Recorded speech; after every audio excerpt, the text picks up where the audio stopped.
Hi, this is Pradeep और आज मैं आप सबके सामने एक 5 मिनट का एक बहुत अच्छा टॉपिक लेकर आया हूँ जो आप सबको देखना चाहिए। अच्छा, केवल आप ही को नहीं, हर उस व्यक्ति को देखना चाहिए जिसको इंग्लिश में इन चीज़ों को लेकर बहुत प्रॉब्लम है।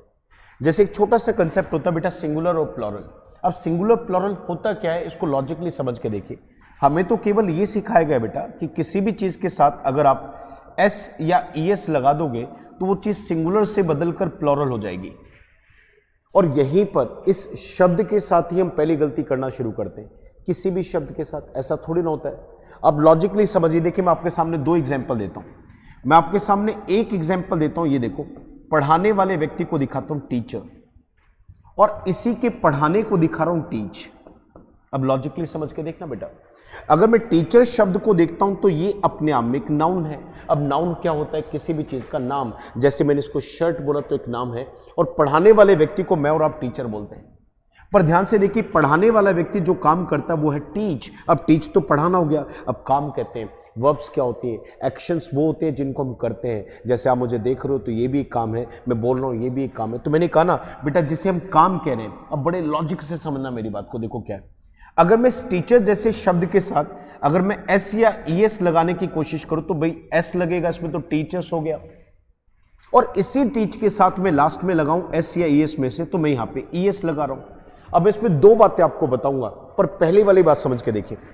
यहां पर मैंने क्या किया कि इस एस या ईएस में से मैंने टीचर के साथ एस लेके मैंने इसको टीचर्स कह दिया। तो ये जो एस लगा है वो किस में लगा है? आप कहोगे सर ये तो नाउन में लगा है। तो यही चीज आपके दिमाग में पहले आनी चाहिए कि अगर हम एस या ईएस का प्रयोग करते हैं किसी नाउन के लिए तो वो सिंगुलर से बदल के प्लूरल हो जाता है।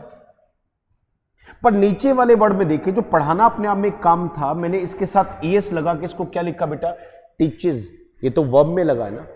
और ध्यान रखना बेटा कि किसी भी वर्ब के साथ आप एस या फिर ईएस लगाओगे तो वो वर्ब बदलकर सिंगुलर से नहीं बल्कि प्लूरल से बदलकर, ये सही सुना आपने, बिना एस या एस के जो वर्ब मैंने लिखी थी वो एक प्लूरल वर्ब थी। अब वो बदलकर कहीं ना कहीं क्या हो जाएगी? सिंगुलर हो जाएगी। तो सबसे पहली गलती जो हम करते आ रहे हैं आज तक वो ये कि एस और ईएस लगने से वो सिंगुलर से प्लूरल हो जाता है, वो बिल्कुल गलत है। अब सबसे पहले देखेंगे कि वो एस और ईएस लगा किस में है।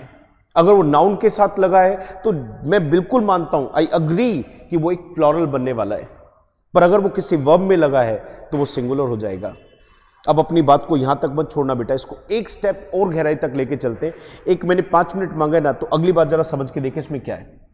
अब पॉइंट ये समझना बेटा कि जितनी भी हमारी ये वर्ब्स है, देखो आमतौर पर कहते हैं कि इंग्लिश में पूरा का पूरा एक लेसन सिखाया जाता है, बचपन से लेकर सभी को कॉलेज तक सिखाया जाता है सिंगुलर और प्लूरल पे, सब्जेक्ट वर्ब एग्रीमेंट। कुछ किताबों में इस लेसन का नाम सिंटेक्स के नाम से लिखा होता है।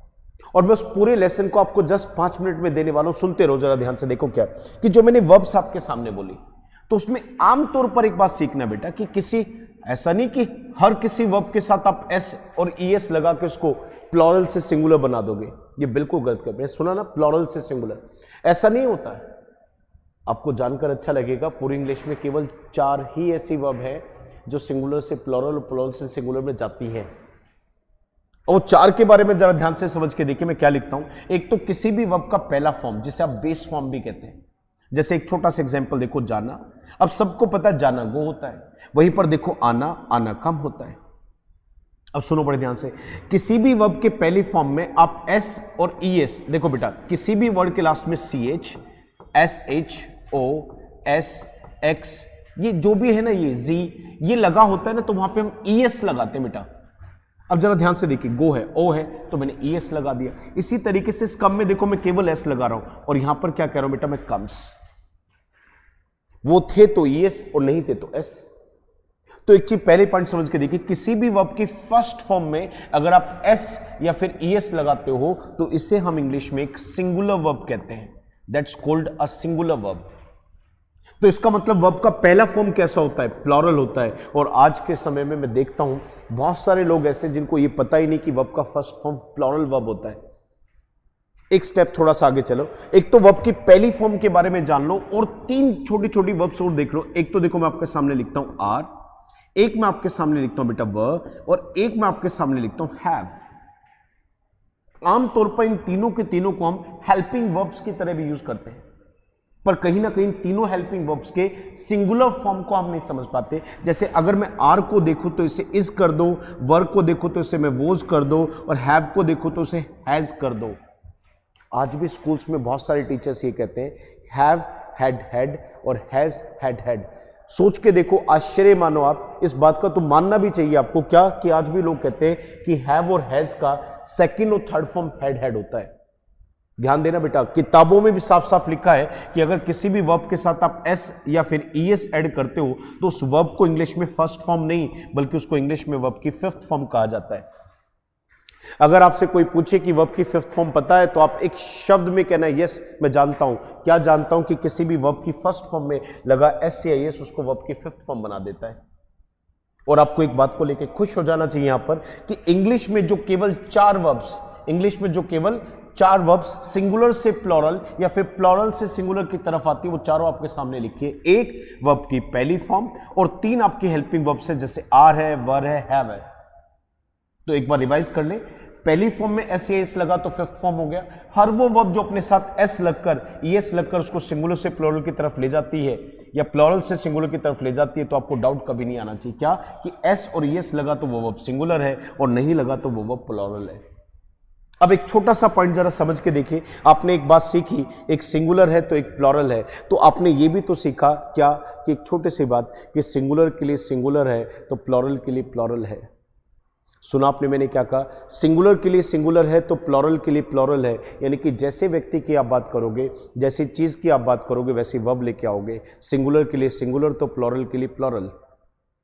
अग्री और नॉट? अब छोटा सा पॉइंट देखिए, यहां पर बच्चे गलती कर बैठते। देखो एक पेपर में भी क्वेश्चन आता है, देखो मैंने क्या लिखा, वन ऑफ माई फ्रेंड्स, यानी कि मेरे दोस्तों में से एक, वन ऑफ माई फ्रेंड्स।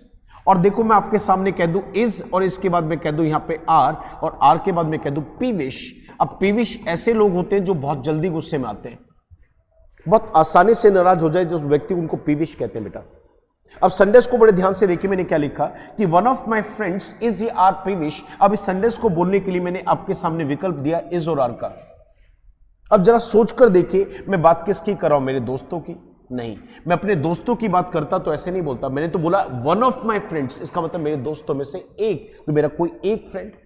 तो अगर वो एक है तो उसका मतलब सिंगुलर है ना, तो वर्ब भी कैसा आएगा? सिंगुलर आएगा। और यही कंसेप्ट पेपर में पूछे जाते हैं, यही कंसेप्ट आपके एग्जाम्स में आते हैं। पर एग्जाम के उस स्तर पर पहुंचने से पहले एक बेस तो बना लो ना अपना।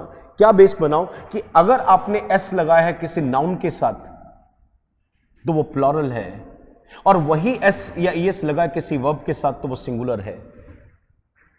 क्या आपके दिमाग में ये बात आई कि किसी भी नाउन को सिंगुलर से प्लूरल और वर्ब को सिंगुलर से प्लूरल या प्लूरल से सिंगुलर कैसे बदलते हैं? ये चीज़ अगर आपको क्लियर है तो आज का बस छोटा सा एक 5 मिनट का सेशन जो मैंने आप सबके साथ लिया, मुझे तो बहुत अच्छा लगा। आपको कैसा लगा इसे कमेंट करके और उसको शेयर करके लाइक करके मुझे ज़रूर बताना। हमारा जो पेज है, हमारा यूट्यूब का चैनल है, आप इस पर जुड़िए। ये छोटे छोटे कंसेप्ट्स आपके लिए, आपके परिवार के लोगों के लिए, आपके दोस्तों के लिए, हर किसी के लिए जो भाषा में एक अच्छी पकड़ बनाना चाहता है। सभी को मेरी तरफ से धन्यवाद। Thank you, thanks a lot.